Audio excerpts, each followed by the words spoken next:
Ladies and gentlemen, welcome back to another episode of Unsheathed. Today I have the tattooed teacher, Dillon Cooper, here with us down in Oklahoma. Dillon, welcome aboard, brother. It's great to have you. Thanks for having me, dude. Been looking forward to it. Yeah. So I know a lot of people that I follow, and obviously your followers, all see a tattooed, typically bald head cat saving gym owner that works with kids. It's awesome. I know from reading your books and from the conversations we've had that you are prior military, and that's a big piece that I try to presence here when I'm talking to a vet on their experiences and where they're at today, and if they were able to close that chapter of their life or if they still hold on to that. Yeah. So, I went I ended up going in the Army. Active duty was with the 1st Infantry Division, which is in Fort Riley, Kansas, which was just a soul crusher because I'm from Oklahoma. So I'm like, I'm going to go somewhere badass. And they're like, yeah, you're going to Kansas. I was like, shit, what are the chances, man? All these documentaries have it wrong. I was stationed there. That's where I did all my contract, my 4 years or 4 or 5 years. Deployed to Kirkuk, Iraq, which was a FOB Warrior, and it was still Operation Iraqi Freedom, and then it was transitioning to, I think it was Operation New Dawn, which was when it was like transitioning. I think like when Obama just got in office in like 2009 or 10. And I was never really one of those people that was gonna like retire or anything like that, you know. I liked certain things about it, but I didn't like having control of my life, which I definitely know you get, you know. Like, it doesn't matter. I mean, a normal job, if you don't like the people, you can go find something else. The military, you're like stuck there. And of course, like everyone that's in the military probably says, it's like if you sign up, if you re-enlist, you're just kind of like playing dice, whether you get with good leadership or bad leadership, you know. And it's like, damn, I could do another 4 years or whatever, and I may get a badass chain of command, or I could get some toxic people, you know. And I was like, man, I don't want to gamble with that. So, and it was never like, I don't have a lot of people in like my family. It wasn't like something like that, like my dad or uncle. It was just something I did as part of like my growth process, you know. So for me, making that decision was pretty relatively easy. Plus, I didn't have kids or a family to worry about, which probably would have made it harder on me because it's different when you have other people to consider, you know, if you have kids. So for me, man, getting out, it's pretty easy. I mean, the transition was a little challenging just because you go from just that lifestyle to back in. Yeah, you just go.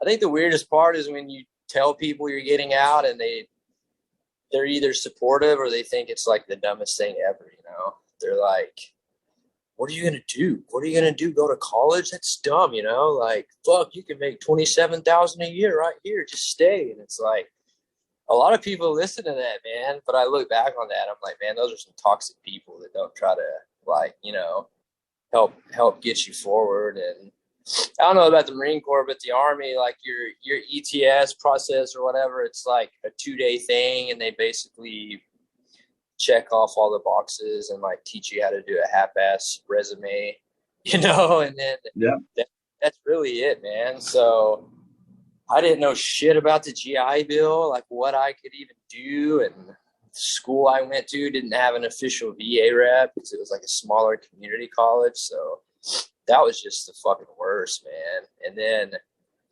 getting your GI Bill and knowing like when you're going to get it and giving you the same amount of book money no matter what class it is, which was absurd. I remember getting like $125 check for like books, and like one of my psychology books were like $350, and I'm like, how the hell is this shit fair? Like, what? I'm on this bag. This is a scam. But yeah, man. I mean, for me, the military was definitely a part of like my journey to get to where I'm at today, but it wasn't like a huge part of it, you know. Yeah. I think the huge part would be like when I started working at juvenile centers and stuff like that. So what was your, and I'm trying to not reflect on your books. What was some motivating factors for you to first of all go into the service? Uh, man, for me, it felt like I was just doing what I was supposed to be doing if I went to college, you know, because growing up in small town Oklahoma, like the Bible Belt, you know, it's kind of like you're programmed to think. I mean, it sounds, I'm not bashing people that take that route, but it's like go to church on Sunday and then graduate high school, go to college, meet someone, get married, get a job, and that's cool. I'm like, but I just remember thinking like, man, I don't feel like this is normal. Like, I don't want that at all. But when you're young, you're like, to go against that, people like freak out. And I mean, the high school I went to is actually where my facility is now, so it's a pretty small school. I think I graduated with like 38 people total. By the time kids got arrested for drugs and girls got pregnant and shit like that, you know. So yeah, I mean, I did good academically, honestly, because it just wasn't that challenging. Just a small school, you know, to where it's kind of laid back. You're not held to a super high standard. So, I mean, most of us got like different small scholarships and stuff like that to go to college. And, man, for me, I just knew college wasn't for me at that point. Like, I just knew there was something else out there. Like, I needed to go experience something. And for me, like, I knew the military would be a good route because I would have to do a lot of shit I didn't want to do. I would have to like grow, you know, get put out of my comfort zone, and you know, just honestly, the unexpectedness is what kind of like pushed me to like want to do it, you know, just because you know, like a lot of my friends were doing college and doing that, which was cool, but I wanted to go do something like a little different, which my mom thought it was like the worst decision ever, you know. But at the same time, I mean, my mom, I mean, I don't come from like a privileged family, you know. So like whatever scholarships I weren't gonna get, like my mom was probably gonna have to like pay for it. Yeah. And my mom's the type of person that would just like suffer through anything to like do something for you. And being her son, I knew she would do anything to like make sure I made it through college, like take out loans, like work more. And like as her son, I was like, I don't want to see my mom have to go through that just so I can be a college graduate, you know. Do you have any brothers and sisters? Yeah, I have two sisters. Yeah. I'm the middle child, the cream of the Oreo, if you like Oreo. So yeah, man, I mean, and then I didn't even know shit about the GI Bill and all that. And then when I started the process, I was like, man, I can do my time and then get school paid for, you know. And of course, my mom was kind of, but once I told her the reasoning, she kind of like understood it. But and I kind of use this to talk to a lot of my kids because they're the same way, you know. They come through here and they're 16 or 17 and they're already getting pressured to, parents are telling them to go this, which I know a lot of times it's because the parents don't want them to make like mistakes and have to go through like hardships. But at the same time, like you got to take your own path, which is what's my kids. So for me, that was like the first major branching out on my own, was like not taking that route and just not, cause I did, man. I got accepted into a college, and I didn't feel happy or excited about it. I was just like, I'm doing what all these other people are doing. And dude, I went for like a week or two, and I was like, yeah, I'm out, man. I was sitting in this Comp 2 class or something, and it was just one of the moments I'm like, I'm out. Like, I'm leaving college. I just like get up and start leaving, and the professor's like, hey, email me your email or send me an email if you got to leave, and I'll send you the stuff. And I remember I was just like, yeah, I'm not coming back. And she was like, you're dropping out of college? And everyone was like, oh, man, you're going to be like the worst. This is the worst decision ever. And then that was the worst time because my mom like texted me like, oh, I'm so proud of you being in college. And then I'm like, yeah, I fucking dropped out. And she was like, what? End up being, why would you do that? And man, there was no smartphones back then. It's like the old Razor flip phone. She almost blew it up from like calling so much. And her thing was, she worked her way through like nursing school and all that. So she wants to see us do good, and she wants to like, she's like a servant, she just wants to like help everybody. And I knew she would have to do a lot, even if I got a part-time job or whatever. Like, she was gonna have to, her and my dad were gonna have to go through some shit to try to get my school paid for, and I was just like, I wouldn't feel good about it, I mean, I have friends, I have friends that get sent to college with a credit card, and they're like, have fun, enjoy it. And that's what I tell my kids here. I'm like, there's two types of college kids, the kind that get sent with no budget, do what you want, go to every game, travel. And then there's the kind that's like, fuck, do I want to spend $10 on food or gas? Because that's like, so I was going to be one of those. And I was like, I'm not going to let my parents try to. Yeah, so for me, that was like the first uncomfortable decision I kind of had to make on my own, But I wish there was a cooler story. Like, I had all these family members, but it was just like, no, like, I just know there's something else out there. I may love it or hate it, but it's going to help me, it's going to put me in a better position 4 years than I think college would. So that's how I ended up taking that route, man.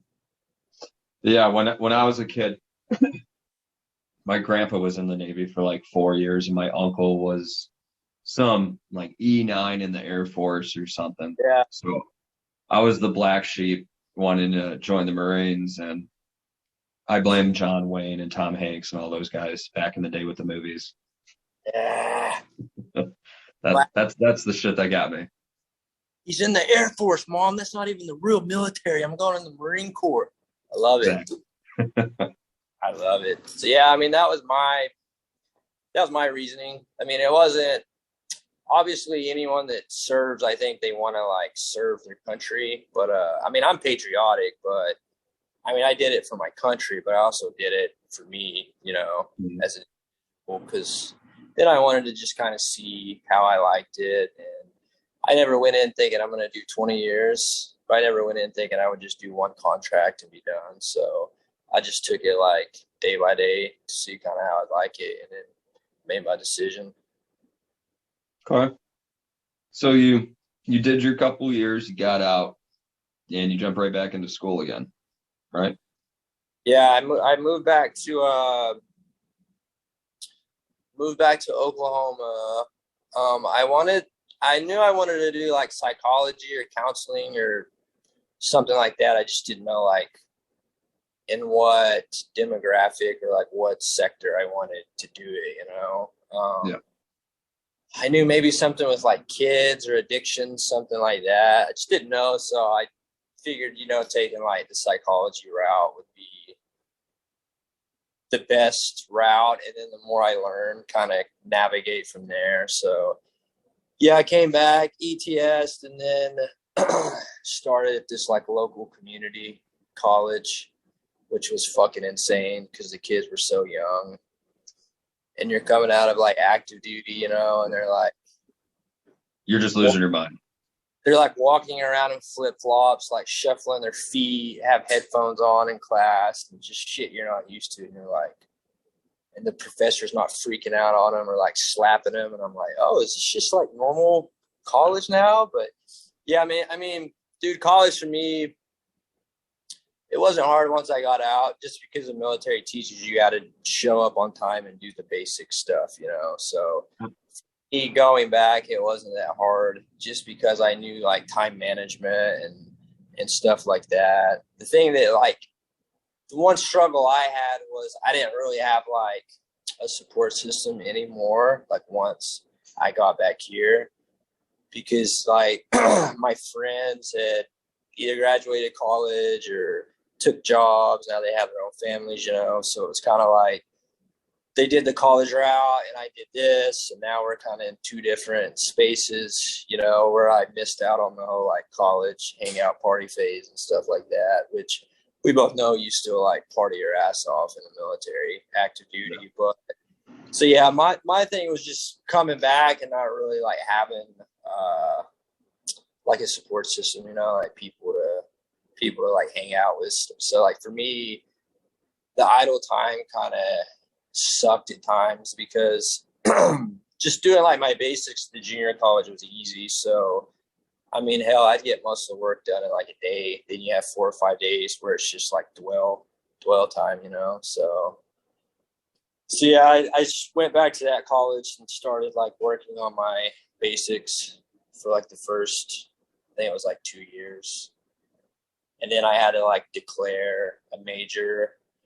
And that's when I like made the decision to do like psychology and take that route, just because I still didn't really know what I wanted to do with it. I just knew it would be like the best route to take.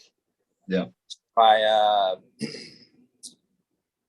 found this college in Oklahoma City that's geared towards like people that already have families, you know, like people that don't take the traditional route. Like it's classes in the evenings or at night, and they're more accelerated, but you get done, you know, one of those type programs, which was perfect because I wanted to start getting like experience in the mental health field, you know. So I got accepted there to start their psychology program. And then that's when I knew I needed to like get experience in the mental health field. I just didn't really know like where to start. And I was working out at the gym. I was personal training at this gym to like make extra money. And I knew this dude worked at this like juvenile center, and he'd always come in like wearing his like SWAT looking cool guy gear, you know. And I was talking to him one day, and he was like, yeah, man, like, fuck, we have kids. They're like, they have to be there. It's like a prison for kids, you know, and telling me about like the violent kids and all the crazy stuff that happens. And I was like, that place sounds pretty badass. Like, I think I would like to like work there with those types of kids. And he's like, yeah, come out and sign up to be security, you know, and I'll make sure you get this and that. And I was like, no, I don't need experience with security. I want to do like the treatment side.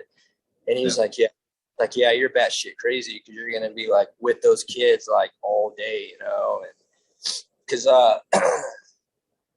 but I knew I needed that experience. Security experience wasn't going to do me any good. So I thought I could do college full time, work at this juvenile center, and then gain experience at the same time, you know. So I applied there, and they probably thought I was a serial killer because my tattoos, you could tell they were like, so you've never done any prison time, or you don't have any gang tattoos, because we have kids that are like in gangs, you know. And then once I like tell them I was in the military and like show them all my stuff, so like, all right, cool. And I was like, yeah, I don't really blame y'all. So yeah, man, that's when I started working on my psychology degree, and then that's when I first got a job at the juvenile center. That's kind of how it all starts.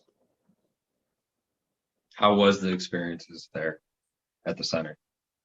It was fucking awesome, man. I think the military helps you prepare for that type of environment, because whether you're active duty, deployed or not deployed, like, you know how to make the most of like shitty times, you know.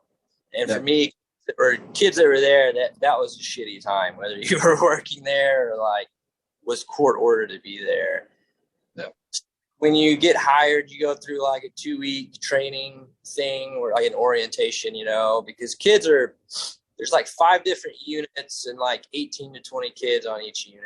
And there's a unit where kids are sexual offenders. There's a unit where kids have like severe mental illnesses. And there's some that are just kids that are there because they wanted to do like dumb shit, you know. But then there's a lot of kids that are there because they're a product of their environment and like no family. So from like a mental health thing, wanting to get involved, it was heaven because you have everything there. So like for me, I knew if I could like be effective there working with kids or whatever, I could probably do it anywhere just because it was so hard. I mean, there would be shifts you had to work like 18 hours because people would call in or just quit because it was just like such a crazy like environment. So I think the first thing during the orientation was just like how negative these trainers were talking about kids, you know, like, well, first thing, you know, these kids aren't here for fucking singing too loud in church choir, you know, like you're here to do your job. These kids don't need to know anything about you. This is how you need to work with these kids.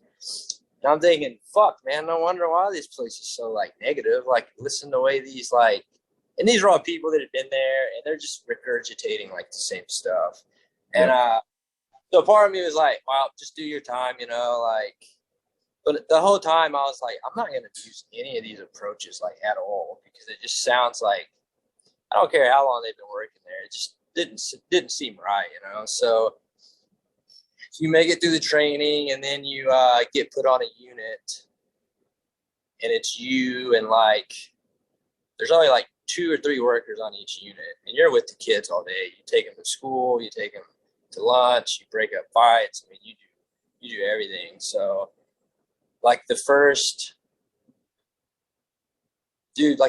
week I was like, man, this shit's awesome because it came easy to me because because I knew how to like talk to people from like different backgrounds, you know, like being in the military, you know, like being around so many different people that came from different environments and stuff. It was easy for me to have a conversation with kids without coming in with your ego, you know, arms all crossed, acting like you're just gonna like run shit, you know. Like I just took a complete different approach from what they told us to take. And it just started working for me like so easily, man. Because my number one thing was just get to know the kids because they're gonna be there a long time and I was gonna be there. So for me it was always like rapport, like build a relationship with them. So a lot of the workers would go in there just to like leave in 8 hours, like me. I'd go in there with a mindset to like, all right, let's see what I can like figure out about these kids, you know? Because even my position then, like I knew I'd be spending more time with them than any of the counselors or anything like that, you know? So I adapted that mindset and dude, I fucking loved it, man. I'd be out there like playing basketball with them, like talking trash to them. When you go to the cafeteria, the kids aren't allowed to talk, and then staff like sit at their own like tables. Like I would always like sit with the kids just because like I enjoyed like talking to them. I mean, there's a lot of kids there that are like there because they wanted to be, but most of them were just a product of like their environment, you know? So, man, I took that approach and then they started sending me to the units that were like out of control, like on lockdown because they knew me and a couple other guys, which actually looking back, the 2 other guys were vets too. Both of them were in the Marine Corps. So like we all had this same approach that we would use, you know, like in active duty, like just treating people like, you know, civilized people. So, they got to where they'd send us to these units that were on lockdown because like staff couldn't handle them, you know, and it was just because the approach was like different, you know. I mean, there'd be days if a kid dropped a cuss word, staff would write them up, which could result in them going to prison. And it's like, it's a shitty environment. You can handle shit without making things worse, you know? So yeah, my 2 friends that worked with me, they'd go up to him and be like, look, dude, I know you're in this like fucked up place, but you can't do that shit because you're going to get written up. we don't want to fucking do that. Let's figure out how, just being more civilized about it. So yeah, I did that job for like a year, and then they promoted me to like being one of the trainers, like how to train like new staff. Yeah. And I was still going to college full time, which sucked because there you don't know when you're going to get off work. It may be 2 p.m. to 10, but you may be leaving and they're like, hey, so and so didn't show up, so you're there until you can get replaced, because it's like a Department of Correction style thing. So then there'd be nights I'd get off at like 1 a.m. and then have a paper or have to go to like some meeting at the school. So it was just like constant. But I mean, I enjoyed it because I was getting hands-on with these kids, and like the more I learned about them, I was like, all right, if I can build relationships with these kids, whatever I go do after this should be like pretty easy for me. So for me, it was kind of like validation that that's the environment I wanted to be working in, because a lot of the staff like hated it. But I mean, I enjoyed going to work. I didn't like the way it was set up and structured, but being with the kids and just talking. You're living with them. Yeah, just talking to them, man, you have more of an impact than most of the counselors did, because they only saw a counselor like once a week or month, depending. The rest you're with them like all fucking day, So I was really building a relationship with all of them, which they tell you not to do. But for me, the more I learn about them, the more I could use it. When they blow up, I'm like, look, dude, your mom's supposed to be coming in like 2 weeks. She's not going to if you do this shit. Or you got a court date on this date. Like the more you know, the more you can use it, But a lot of staff didn't like take that approach. So yeah, I got promoted to be like one of the trainers that like trains new staff. And then once they officially start their job, we like evaluate and try to like help them handle situations differently, which was cool because it was like more of a leadership role for me, And then a position came open, which was like the juvenile justice specialist, which is basically you're in charge of the entire like unit, like the treatment plans and all that, like telling staff how to. So you basically control one of the houses, Yeah. It was perfect timing because at that time it was like a year later, so I finished my degree, so I was like qualified to do it, and then I had the 2 years experience, and I'd already been working there. So I got picked up for that job, so I was in charge of like my own unit. The unit was 319, which at the time was like considered the worst, just because of all the fights and stuff. And that was a unit like I requested to go to if I got the job. Because I was like, I think it's a leadership problem, I was like, I think if I can get in there and get the right staff, I think we can like turn it around and like really have a fucking impact. So thankfully, man, they thought I could be successful, so they gave me that position, which drove some people crazy because they'd been there for like 10 years. But I'm like, look, if you're not having results, that's what it like comes down to, And of course they're like, oh, just because he's got a fucking degree now or was in the military. And I'm like, well, it's because what we're doing is like we're having results. So yeah, when I took over that unit, the first meeting we have with the staff, it's get them in a group. I think we had 17 total. And you can tell they're used to the normal approach, like, all right, this is my unit now. Like, you fucking kids suck. Here's how we're going to do it, And I took the opposite approach, I was like, hey, some of you are here because you chose to be here, and some of you are here because you didn't have a lot of shit growing up, Like, you don't have a support system. So first, I want to provide you with that support system. And let's go around the room and tell me things that can be done better here as staff. Like, what can we do better to help you here?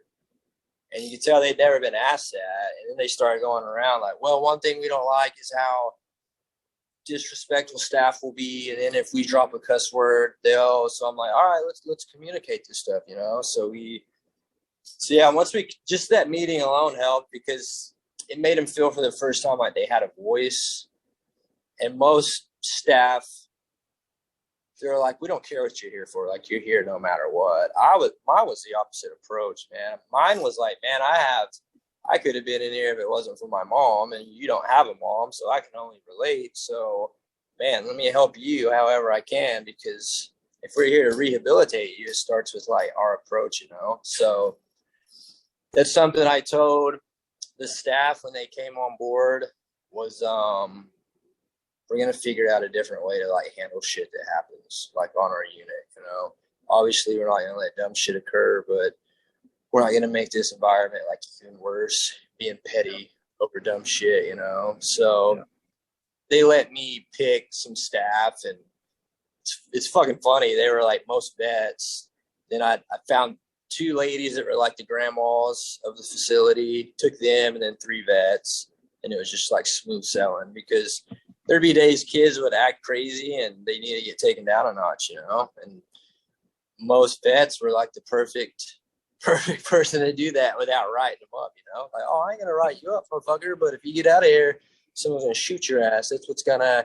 And then once they're done crying, then the grandma bro comes in like, oh, it's okay, like, here's a peanut butter sandwich, you know, blah blah blah. So yeah, I mean, I love that job. It was pretty stressful because I was in charge of their treatment plan. So I would look at all their charges, which were pretty like serious, and I'd have to figure out what treatment we were going to use, whether it's like anger management, substance abuse groups, like stuff like that. And then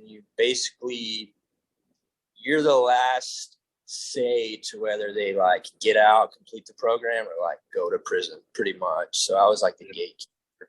So what it came down to when I ended up leaving was there was a kid there that had been there for like 10 months, and he made a lot of progress. So I tracked everything, made this court report saying he was like good to be released, and they approved it.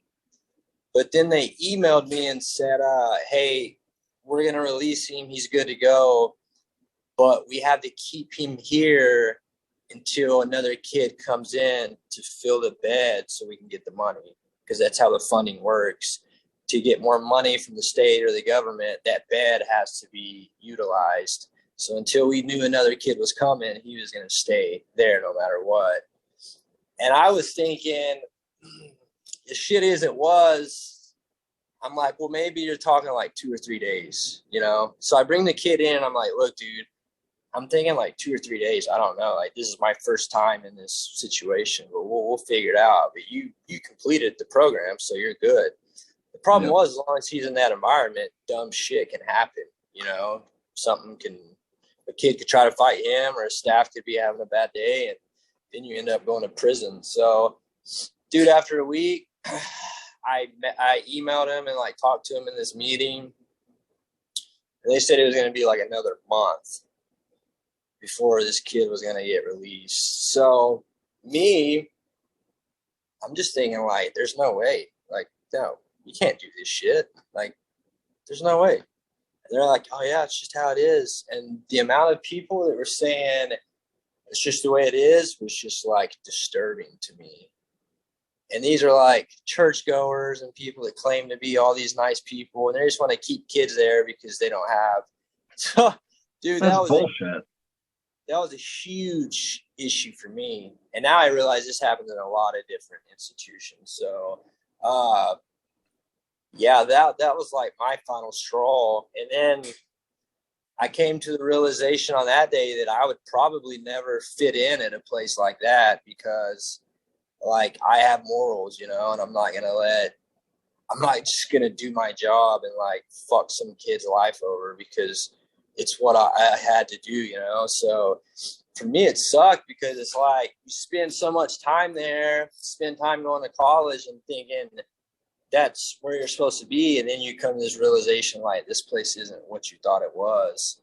So instead of like just beating all those people up, I had to talk to my kids, and I'm like, look, like, I'm leaving, like, I'm out because I'm going to end up catching a case. Like, it is what it is. It sucked. And I let them know, like, hey, once you get out, you can message me, like, whatever. I mean, we spent a lot of time together, but me being here isn't good for y'all because I'm a part of this system. Like, it sucks. Like, I spent time with y'all, I've helped y'all, but at the end of the day, this is like the ugliness of it. So, I mean, they were sad, but they all understood because I'd fought for them a lot through the years, like standing up for them and like not letting shit happen. So like they knew where I was coming from, and so yeah, all I could do is tell them like, yeah, like fuck, man, just stick it out, do what y'all can, and which Did that that sucked, one kid make it? man. So he ended up getting a violation because he cussed the staff out, which was a major rule violation. So then he got sent to prison for 6 months over that shit, and then he eventually got out. But now this kid has prison time on his record and shit like that. Literally, it can be a worker goes on a bad date, his girlfriend dumps him. Now he comes into work fired up, ready to pass it on. First kid that messes up, oh, you're sagging or you were talking in line. Here's a rule violation. Just boom, boom, boom. Just to like just to pass that bitterness on. So yeah, that was when I ended working at the juvenile center, which sucked because I thought that would be like my career. But that's why I tell people and kids now is your journey is like never going to be over. Even when you graduate college, like it doesn't matter. It's always going to be until you really find it. And it's going to be annoying because you think you did it the right way. So for me, it's like, go to the military, do college, get experience, get this job. And now it's like, well, what am I supposed to do now? Dude, I had no idea. So I was kind of panicking, just not knowing, because I couldn't work in an environment like that.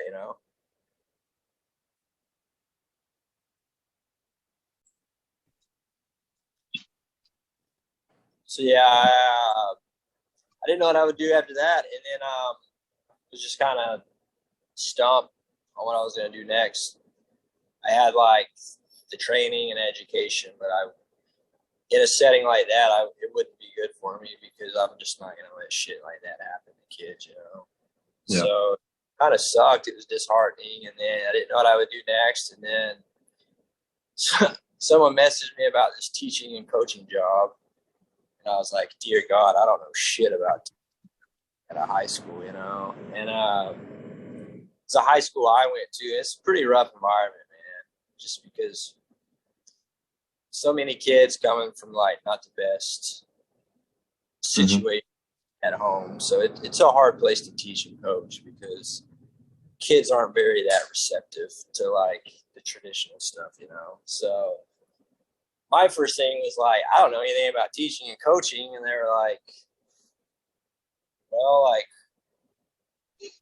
you could teach psychology, you can run the alternative education department, you can teach careers, and then you can be the strength and conditioning coordinator for like the football team and everything else. And I was like, again, I didn't go to school for like education, so I don't know anything about like teaching in a classroom setting. And yeah, once I met with all the principal and everyone, and they were like, dude, to hide, they're basically like, all right, man, here's the keys. Like, fucking good luck. Lucky to have you. And I'm like, okay, cool. This is awesome. Fuck. Yeah. So teacher pay in Oklahoma back then was dead last. I'm pretty sure it still is. Oklahoma's dead last. So back then, I thought it would be a job, like a stepping stone to see what I wanted to do next. What I did like was alternative ed was for like the bad kids, but same types of kids from the juvenile centers, like kids that just don't have the best home lives. So I didn't know the ins and outs of like teaching on projectors and all that shit. I knew how to communicate with kids, so I knew it wouldn't be that hard for me. So yeah, man, I used the same approach. I used the juvenile center at the high school, and built a rapport with the kids just like I would there. And it was going good, but I missed the counseling side and like working with kids and like teaching them about, you know, like the therapeutic approaches. You know, I missed that stuff. And there was kids at the school all the time that I knew would benefit from something else other than like school. You know, like school wasn't enough. And here, poverty rate's pretty high. I think it's like 42% now, and there's no YMCA or there's nothing here. So it's like, if you have a good home life, you can leave town, but if not, you're confided in poverty, you know, drugs and all that shit. And so, man, I'd see these kids at school, you know, you could tell they had just gone through like not the best situation. And from the teaching aspect, it's hard for these kids to learn when they come up to the school looking like they've been beat on or neglected, you know, stuff like that. So, so my thing was there needed to be something like outside of school for these kids. There needed to be like another, Really? there needed to be So like what it came down to was, one, I missed working with kids one-on-one, mentoring kids, because we'd send kids to the principal's office and suspend them. And I'm like, man, if I could just teach this kid like how to work out or how to channel it a different way, I could save these kids, because it's not hard. It just takes a different environment. And so, yeah, I between that and then I just missed one-on-one mentoring kids and stuff like that. Teaching and coaching was fun, but it came easy, so it wasn't as fulfilling. Like I felt like I was doing enough, you know. So I was like, let me look for places to like volunteer, like youth centers or stuff like that. I couldn't find one. And then I just accumulate just a combination of that and just seeing kids coming to the school that, you know, they're just like going back to these fucking bad environments, you know. And that's when it all like clicked, because I find myself thinking like, man, I wish I could like take these kids home with me, you know. And then it was like, well, if I can't take them home, I'll just fucking build them their own home, you know. And that's when this idea came to fruition. I was like, well, I can build my own fucking facility and work with kids from school down here too. And it'd be fucking awesome. Teach them how to box, teach them about all the mental health shit that schools don't teach them, really mentally prepare them, you know. And not only that, help kids process trauma that they've been through or that are still going through, you know, just give them a safe place to be, an outlet. But it would be mission focused to where once they leave, they're prepared to take on whatever journey they have next. That was the idea. And it was a fucking cool idea, you know. I'm like, oh, this is awesome. But then I'm like, how the fuck am I going to do this, you know? Because it's like, there's not a lot of big businesses around here. So this is also my first year teaching too. So I was broke. So I was like, all right, I'm going to do it. I'm going to build my own facility downtown where I can work with kids, and we're not going to charge them anything. And we'll give them a place to be. We'll teach them about accountability and discipline. And we'll mentor them, and we'll get them ready, you know, do shit that schools need to be doing. Yeah. Everyone was basically like fucking laughing, like, yeah, good luck, you know. And I don't blame them, because there's never been anything like this in this area or county at all. So I didn't even know where to fucking start, man. So I knew I had the skill set and tools. I just needed to figure out how to get this place of it up and going. So found a building downtown, which is where we're at now, and they were asking like a fucking ridiculous amount. So like I talked to the owners. I'm like, look, no one's gonna buy this big ass building, because back then it was ran down. You know, it's like 100 years old. And I was like, give me the best deal you can, because it's going to be for kids and it's going to impact them. And I'll fucking do what I can to get the money. This was before OnlyFans popped off. I wish OnlyFans was in. But,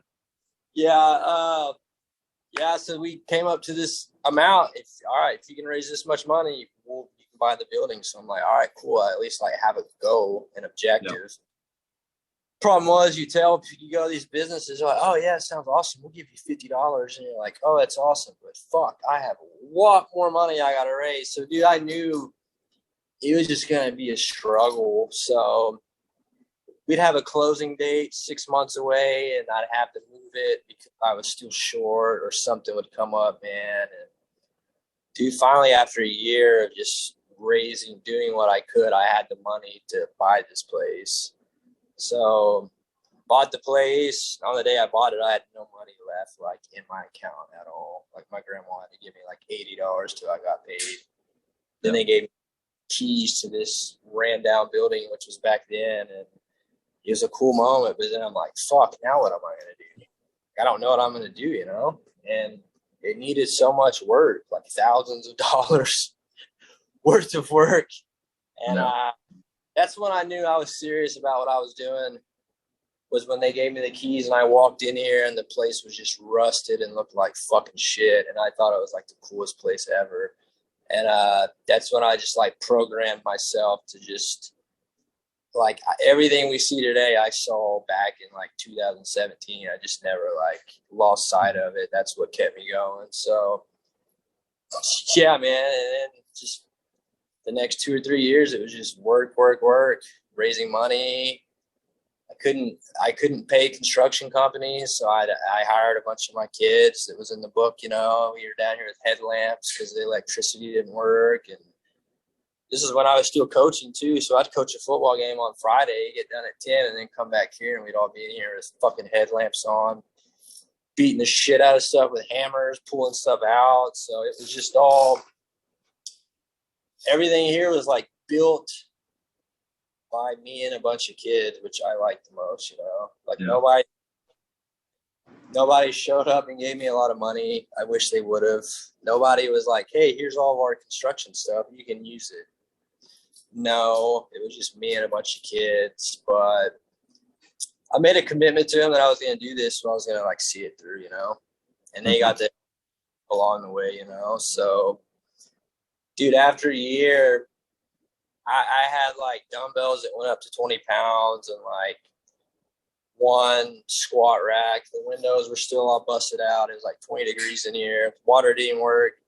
But the kids were like at school, like, when are we gonna start working out and boxing, And I'm like, there's like nothing down there right now. Like, no, let's start going now. So I'm like, all right. So I think it was 2017 is when we started having workouts. And if people like look back on my old Instagram posts, you'll see when like we had like a pull-up bar and just like the bare minimum, but we'd have a fuck ton of kids in here because they thought it was like the coolest place, just because it was a different environment, Yeah.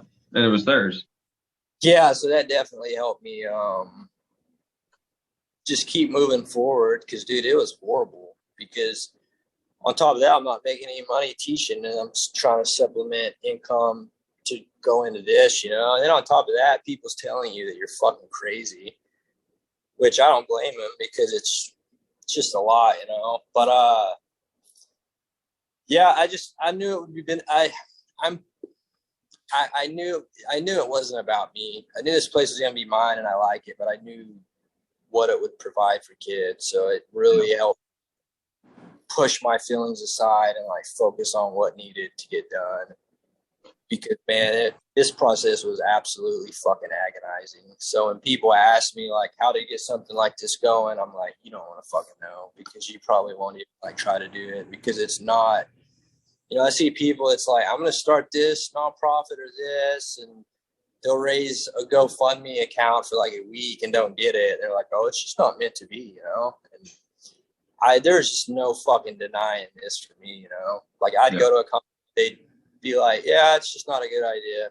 All right, cool, that's fine, Like, I just couldn't be convinced otherwise. And I'd even have family that's like, man, you're going to fuck yourself over. Like, this is a lot of money and time. And I don't know, man, like, just count your loss.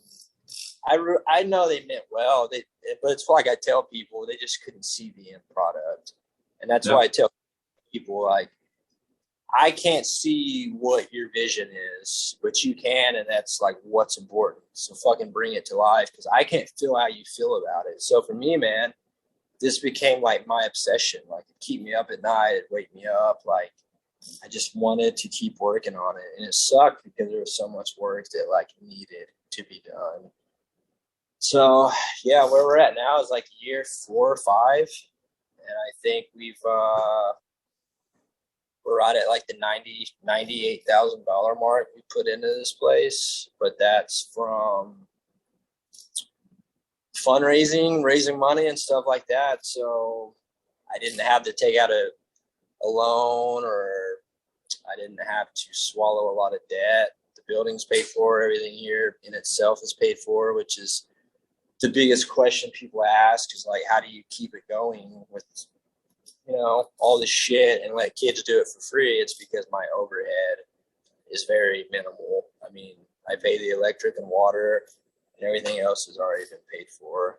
People just don't see the 4 years of shit I had to go through to driving to different states to pick up equipment, driving back and forth because you didn't have a fucking trailer like all nights, and it sucked, but the kids were with me the whole time, and I didn't have Instagram or Facebook back then, and that's when I got it. So that was like the first, all my stuff was about this, like when I first had like Instagram. So I just like kept tracking it just because I thought it was like fucking cool, and then we've, just connected with different like companies and stuff like that. But my thing is, like what I like most about it is it's mine. It probably sounds like narcissistic, but like a teacher and coach can do everything they can at a school, but at the end of the day, the school is going to tell them like what they can do, like what approach they can take and what they can. And that sucks because there's a lot of like good teachers and coaches, but that's how the system's set up.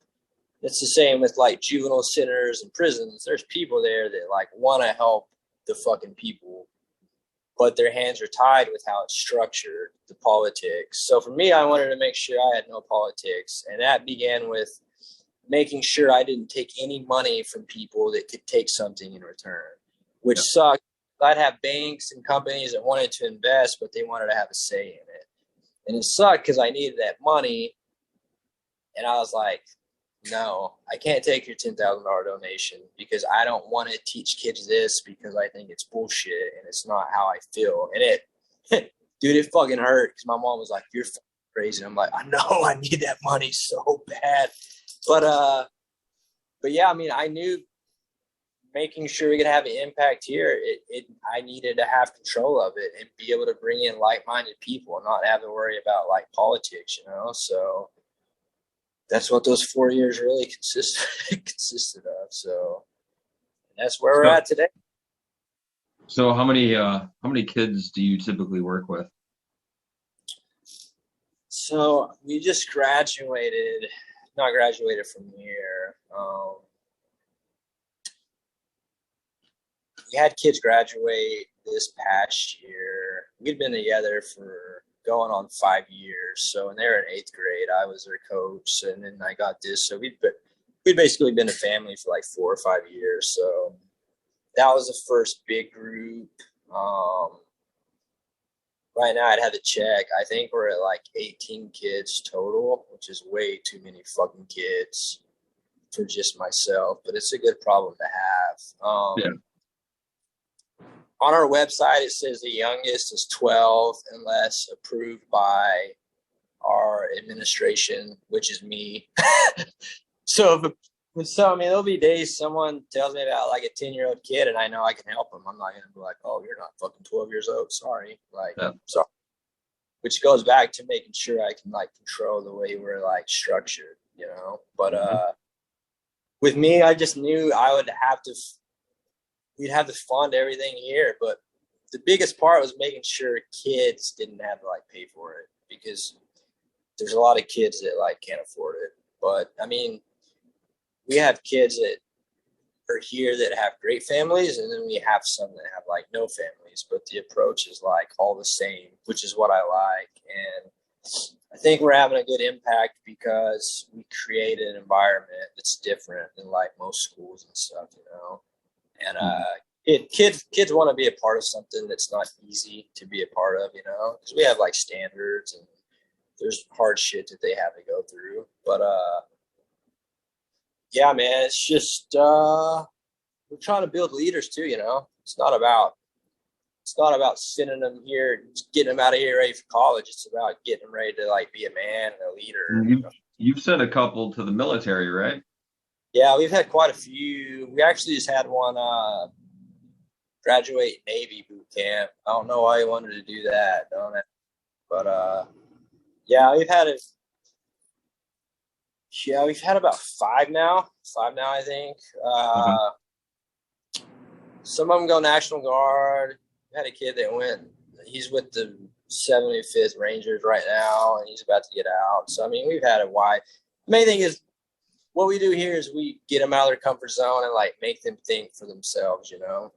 Put them Yeah. in like situations, and along the way they start to develop a mindset to where they're not worried about what people tell them they should think. They start thinking on their own, and then they start Mhm. thinking what they want to do next, which is what this place is all about. So what I like now is we have a few kids that just hit their 1 year mark. So now they're kind of in like their own leadership roles to where I'm not micromanaging them, which I hate that. We want kids that like have accountability and stuff like that. So now when we get these younger kids that need help, I now have time to where I don't have so much here I need to like work on and raise money for to like repair shit that I can work one on one with like these younger kids like Ryan, the kid you're talking about. Mhm. Last year I wouldn't have been able to because there was so much here I needed to pay for and get done, and then I had a big group of kids, like I couldn't have done it. So now just years of making sure everything here is like good to go and paid for, I can focus on like working one on one with kids, which is what I enjoy the most. So like today we got a new kid that'll be starting, and I like it because I know we can use whatever approach we think is going to like be beneficial. Because Awesome. we get a lot of them when parents sign them up, they say like the whole counseling thing's just not working. And it's just Mhm. not, like we both know, it's just not for everybody. Yeah. And for me, if a 12-year-old kid is having to take medicine for like anxiety now as a kid, the real world's going to wreck it, man. And I know there's a time to where like you may have to put them on that in most situations, but a lot of times you can like teach them different routes, Yeah. to prepare for when that stuff happens. So our biggest thing has been boxing, man, just because a kid that's timid and anxious and gets stressed easy, that's what boxing is going to do. It's going to put them in that stressful and anxious state, and that's what we want.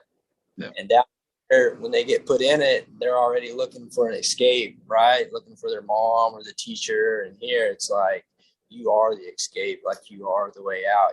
So they'll get stressed out, overwhelmed, start crying, start fidgeting, and then we teach them how to like work through it. And then Mhm. they grow through it, and then they develop, and then they realize, hey, boxing it's not as scary as I thought. Then when they get in a real life situation, they're like, well, I'm anxious, but I don't really need to go take these pills because I know it's not as bad as boxing or grappling or stuff like that. So Yeah.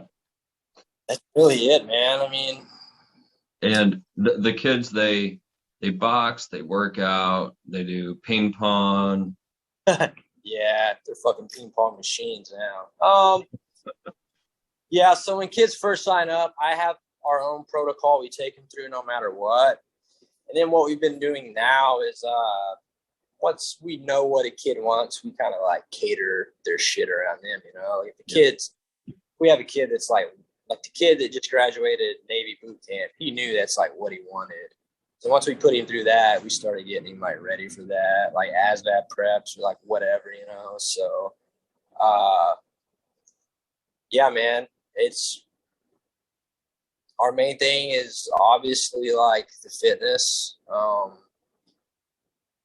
Been teaching a lot about mindfulness and like meditation and stuff like that. And this place has helped me grow a lot too, man, because when I first started building this place, I wasn't in the best headspace, and then this place really made me focus on me, because I knew if I wanted to impact these kids, I had to be squared away in my own life. Mhm. That's why I tell Because like the biggest question I get is like, well, how long do you work with a kid? Like, is it 6 months or 10 months or 3 years? So like, I always tell them like, when a kid leaves here, when his time's done and he goes in the military, graduates or whatever, when he leaves, he's like leaving with a piece of me to take with him. And my job is to make sure I give them like a healthy piece of myself to like pass on. And the time we spent isn't important. It's like the quality of the time and like what all we did using that time, you know. And once I adapted that mindset, it's like helped me a lot, because there was times where I'd be stressed out, like, man, am I doing enough? Now when I'm working with a kid, I'm in the mindset to where it's like, hey, this kid may move, this kid may go to this school. All that's important is like right now, what I'm pouring into him, like right now. Because those moments are like what's important, you know. And it can be one simple fucking gesture, a moment that completely changes the course of the kid's life. So once I've adapted that mindset, it's helped me a lot, man. But it's came with like personal growth, you know. There's a lot of shit I needed to work on too. And like, I think this place was definitely like what was missing out of my life looking back at it. It just sucks because people think finding your purpose and all that's like fun and stuff, but it's fucking not, man. Like, it's not all daily affirmations and meditations. I wish it was, because I go back to the juvenile center. I thought that was it for me. Then I went to teaching and thought it was it, and there was still something missing, and that was super annoying. And then once I found out what was missing, I knew it was going to cost me a lot of fucking money and a lot of sacrifice, and it was going to fucking suck. But it's ended up being like a huge part of like, you know, what I needed. So that's why I tell kids and people too, man, is there's always going to be like, don't ever get too comfortable or like fixated on like one thing, you know. And that's helped me a lot, because I've had to plan and strategize so much. Now I don't even like really focus on like the next month or like after that. Like, I try not seeing myself anywhere, just because you can pass it. You can just fuck up so many beautiful moments working with kids if you're so fixated on like. So now I'm just focused on like being present in the moment. I mean, I obviously game plan and want to make this place continue to be successful, but now that the most like stressful parts behind me, like the past 2 years, I've been able to focus on just like pouring into the kids, you know. So I'm not so worried about how much time I spend with each kid. I worry about like the quality of time. Making sure I'm present with them in the moment so I can give them a good piece of me, you know. Is this your full gig now? Yeah, this is it, man. This was the plan all along. It just took a lot longer than I thought, you know. And my question, I'm going to play devil's advocate a little bit. How the fuck did you push through to make this a reality on those days that your firecrackers just made you want to throw it in?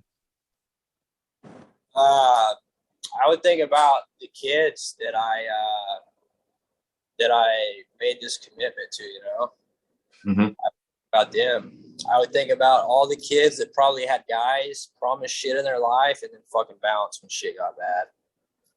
That's how I kept moving forward with this, because those days were like every fucking day. Someone would call, this broke at the building. Oh, this is going to cost more money. This. It was just like, I got the shit beat out of here like 4 years straight. And that, and just knowing like the impact this place was going to have.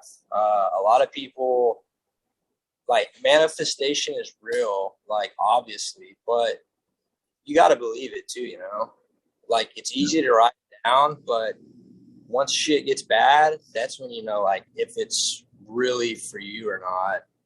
And I also tell people about like expectations. Like, you got to legitimately like expect it from yourself, like make commitments to yourself. So for me in 2017, I made this commitment to myself. Like, I expected this shit from me. So for me, like, people think this place is cool, but for me, like, I expected this shit back then. I just knew it would take this much time. So I tell people and kids that. once you like have high expectations of yourself, like everything else will be fucking good. Because if you truly believe of doing that, you're gonna like push through it, you know. The problem is it's easy to like fake it, you know, like, oh yeah, I can do this, I can do that, but it's like the universe is gonna fucking test you, like get ready, you know. And so I took that mindset too, you know, like every fucked up thing is gonna be an opportunity for me to grow in some way, like shape or form, you know.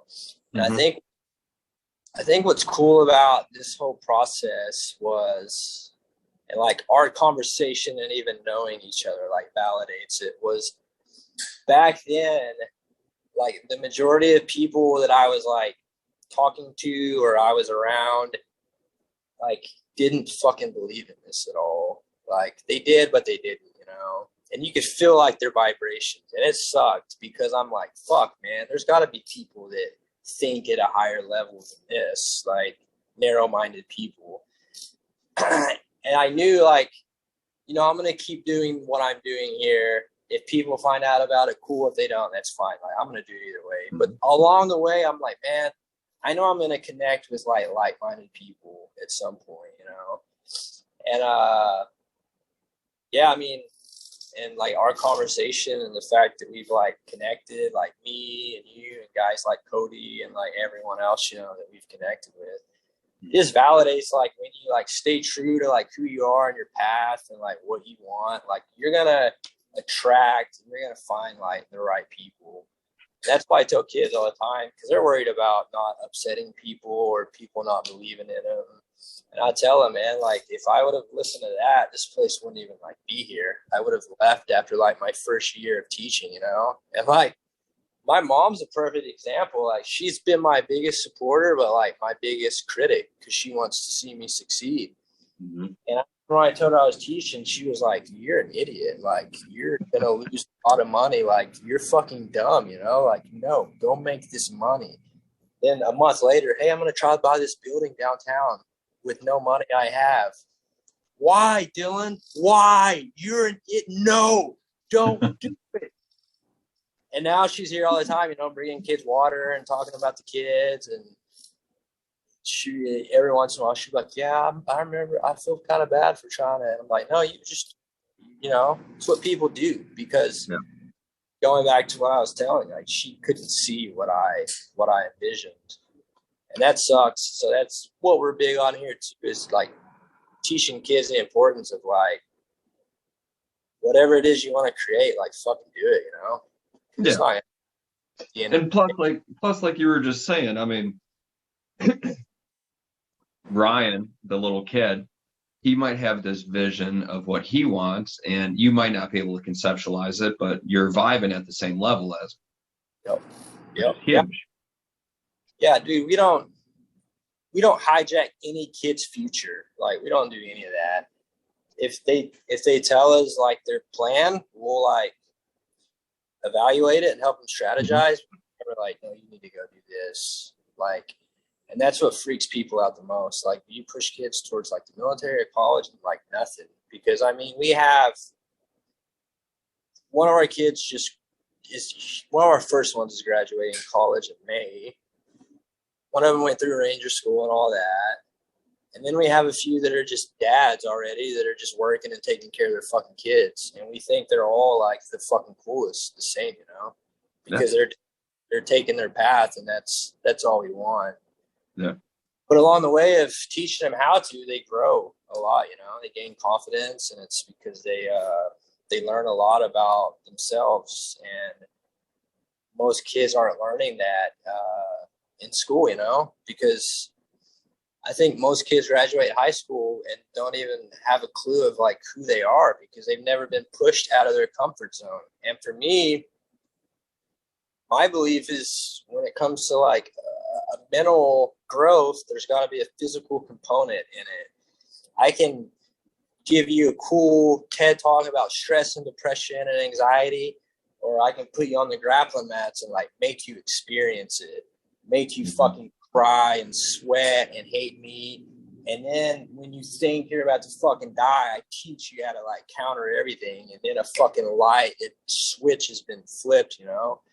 And that can only happen to like a physical component, man. Boxing, that's what the two kids that just hit their year mark, that's what like we put them through like the first 4 weeks, you know? And then it's kind of like a crucible thing like the Marine Corps do, you know? I had told them what was going to be coming. And then I was like, all right, me and my buddies we're going to be here on a Saturday. We're going to put y'all through some boxing drills, a workout, and then we're going to do some grappling, and we're just going to try to make y'all quit, you know? And they're just like, oh shit. Their parents are like, I don't know. And I'm like, well, it's going to be their choice, you know? And so you see them so fucking terrified and hesitant, but you make them, they make the conscious decision to do it, man. And when they do, they fucking grow because they're terrified in that moment, you know? And they want to escape, and there's no escape. Literally, it's us, and the fucking door is locked. There's nowhere to go. And they're so used to getting to take a time out or do this because it's rough. No, here it's like we expose them like to themselves, which is what most kids and most men nowadays need in general, you know? So, dude, once they get through that, man, they understand like what they're like truly capable of, and then they're not worried about what anyone else like has to say, you know. So that's the coolest part for us, and we're able to do it because we can take that approach. Schools just can't do it because it's just not how they're like set up, you know. Yeah. And they have teachers and coaches that mean well, but it's just the way the hierarchy is like set up. So yeah, it's really, this place is just really a product of like my lifetime work, I guess, man. Yeah, I mean, I'm no one special. Came from fucking nowhere, Oklahoma, and I just knew that. Like, I think my skill set or my craft is like my willingness to like suffer and sacrifice for others. I think that's what it is. Like, I'm not naturally good at shit other than that. And that's the product of this. Because 5 years, $95,000, having to do it as a teacher is my willingness to like suffer and sacrifice for the kids. So I knew I could like help them, you know, get molded into men. That's kind of what led me to this. So now I'm in a position where this is like all I do all day, man. I'm not gonna be rich as shit and have cool cars, but for me, man, I mean, it's my therapy in a way, you know. When I leave here, I feel good. I feel whole. I feel like I accomplished something. I feel like I provided a service to someone, and that's what means the most to me, you know. Being at the age I'm at now, like, I value most like my time and my peace, and this gets to help me control that a lot. So get to spend more time. What's up? How does someone find their purpose? They don't know what it is. And I know that's a 10,000-foot question. I think so. For the longest, I think I've always been the person like, you got to go find yourself, right? But now I think everything you need is already in you. It just has to be manifested. And the way you do that is through fucking living. And the way you do that is like taking your own fucking path, working this job, quitting that job, going to fucking college, like always fucking moving forward. And until you take those small steps, you're never gonna fucking know, you know? Which is cool about how like guys like us all connected is we all have this all same like similar story and like vibe, you know? And it's just not settling for where you're at and being brutally honest where you're at. And most people aren't willing to do that because when you have a good paying job, you're like, yeah, I don't feel fulfilled. I don't think this is my purpose, but I'm making like 6 figures. Like, that fucking sucks, you know, for that person, because it goes against everything that they've been told, you know? So for me, finding my purpose was just not being afraid of like jumping outside of that box and not like worrying about it, because I could have taught a year and had a decent job and played that. Mhm. but I would have like missed out on all of this. So I think that's what this place is all about is your your purpose. It's not going to be what you thought it was going to be at some point, you know. And just because you know your purpose doesn't mean it's going to fall in your lap. You're still going to have to like suffer for it Yeah. because knowing my purpose for working with kids, it wasn't like, oh, and here's $200,000. It was like, here's your purpose, here's your vision. You Figure it have out. yeah, you have $10 in your bank account. Good luck. Like, all right, I'm fucking ready to do this, you know. But it was Yeah. because it wasn't gonna be so like cut and dry. So I think people finding their purpose is gonna be first you gotta spend time figuring out like who the fuck you are. And that comes from experience. And you're gonna have to say goodbye to a lot of people that you thought were good for you, but you're gonna come in contact with the right people, you know. It's just because we're so conditioned at a young age to we're supposed to be somewhere at a certain age, you know, it fucking brainwashes people. So I always tell people operate in your own time zone, you know, like it doesn't fucking matter. Like I'm sure it was like that when you was growing up too, and it's still like that today, you know.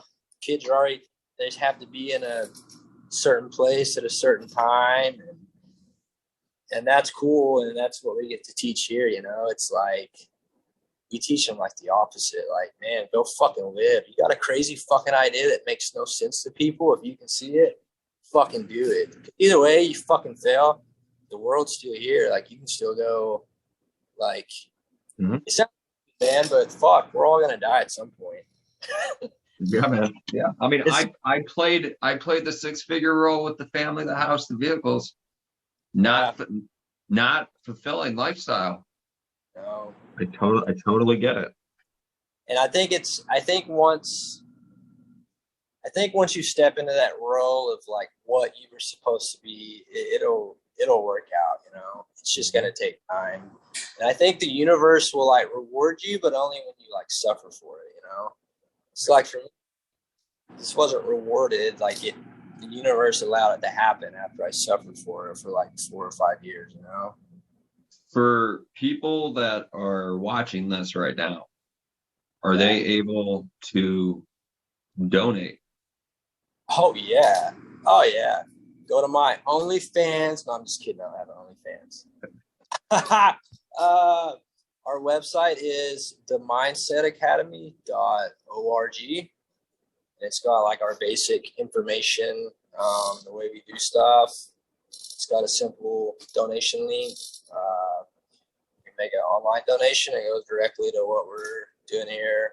Got the 501c3, so it's a charity write-off and all that. But yeah, people that follow, I try to show as much of what we do here through my Instagram, just because people already feel connected to like all these kids, which is what I wanted, you know, which sucks because I'm the type of person that like doesn't care about social media, but like I need it, you know. Mhm.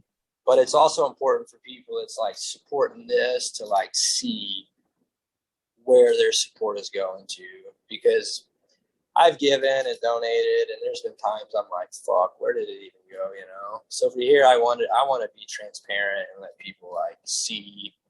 That's Yeah. why I always, that's why I always encourage people that are like traveling. I'll have people like people that support that are like traveling through the summer that want to stop by. I'm like, hell yeah, so they can like stop in and meet the kids and like see that. So yeah, that's how they can donate on our website, and then my Instagram is how they can kind of stay up to everyday Which stories. I will, which I'll definitely include when I do post this. And obviously, like with me, I've been donating a couple months now, and I definitely support what Oh you're doing.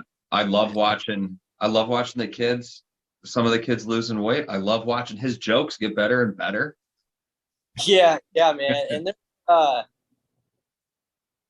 what kind of sucks about this is there's a lot of kids I can show and talk about, and there's a lot like I can't, you know, Yeah. depending on like their circumstance, if they're in like Mhm. DA custody or like whatever. But I'm really big on just tracking everything so people can like see it, because a lot of people will like put off an image, but then it's like when people come here, they're like, man, this place is exactly what I thought it would fucking be, and I'm like, yep, this is it. Nothing special. This is just like what we do, you know. So yeah, I try my best to like post stories and share testimonies when and if I can, but really my Instagram is where I like do everyday stories, and so I really just try to spread like the love and like the vibes, you know. Funny ass jokes, sometimes kids getting messed up on grappling mats, like whatever. So I mean, a lot of people like you that donate, which is fucking awesome. Thank you for the way. By the way, they everyone says they feel like they're a part of it already because like all the stories, you know, and they've been like following it for so long, and like it's exactly what I wanted to like create, you know, like our own little what we're doing here. So yeah, we got a new kid coming today, and then two more later this week. So I'm just looking forward to like just showing people the more and more.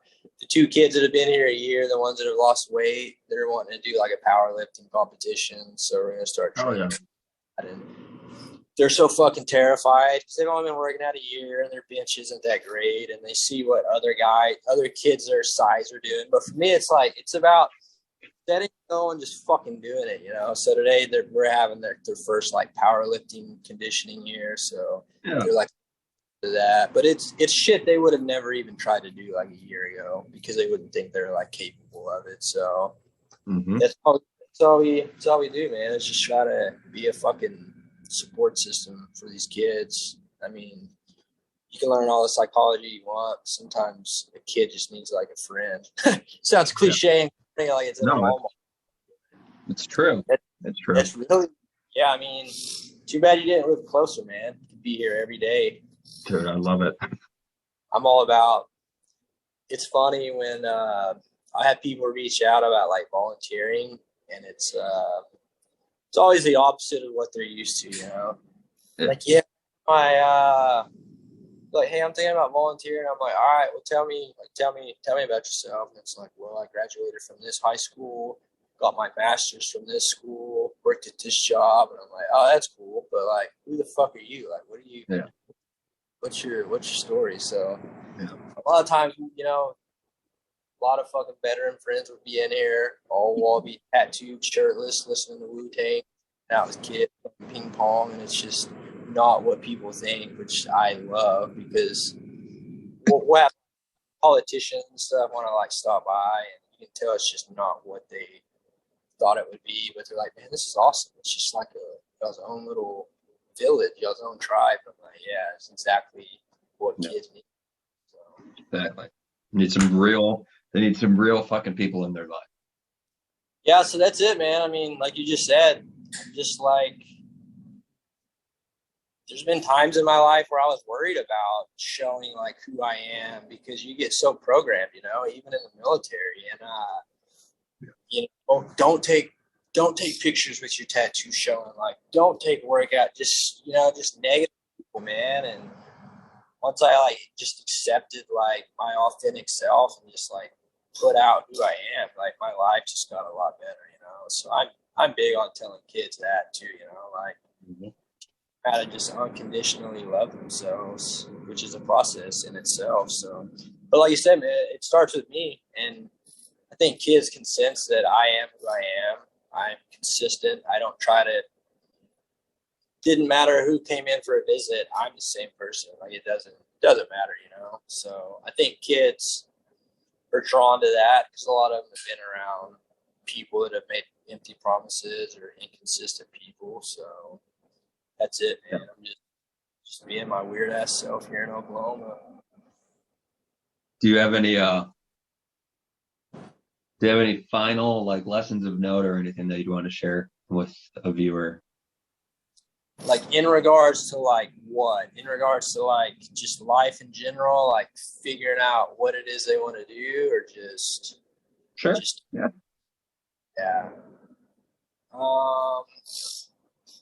Think of Ghost of Christmas Past. Do what? Think of Ghost of Christmas Past. All right. So have you ever heard the story about the blind wise man on the mountaintop? This is probably like my favorite story. It's super fucking corny, but it all correlates to life and like choices and like doing whatever you want to do. So there's this blind man on top of this mountain that's wise. Like whatever question you ask, he fucking has the answer to. People travel up this mountaintop all day. So one day this dude got pissed off because he thought he was like full of shit. So this guy climbs up on top of this mountain and he goes, I'm going to take this bird with me, this bird. It's alive. Once I get up there, I'm going to ask the wise man if it's dead or alive. And if the wise man says it's dead, I'm going to let it fly. If he says it's alive, I'm going to kill it so I can prove him he's wrong and full of shit. So this guy spends all day climbing up this mountaintop, gets to the very top, finds the blind dude. He's got his back turned, and he goes, all right, here's the moment, All right, I have this bird in my hand. Is it dead or alive? And the wise man says, it's in your hands. It's up to you. And that's just like the coolest fucking thing ever. That's my hallmark little card thing. Because Okay. it's so applicable to life, Mm-hmm. Like everything is in our control. Like whatever we want to do with it. I think it just starts with staying true to who you are and understanding that my final message would be don't give up on your vision because it's your vision for a reason. Like there's a reason like why only you can see it and nobody else can. And don't get frustrated.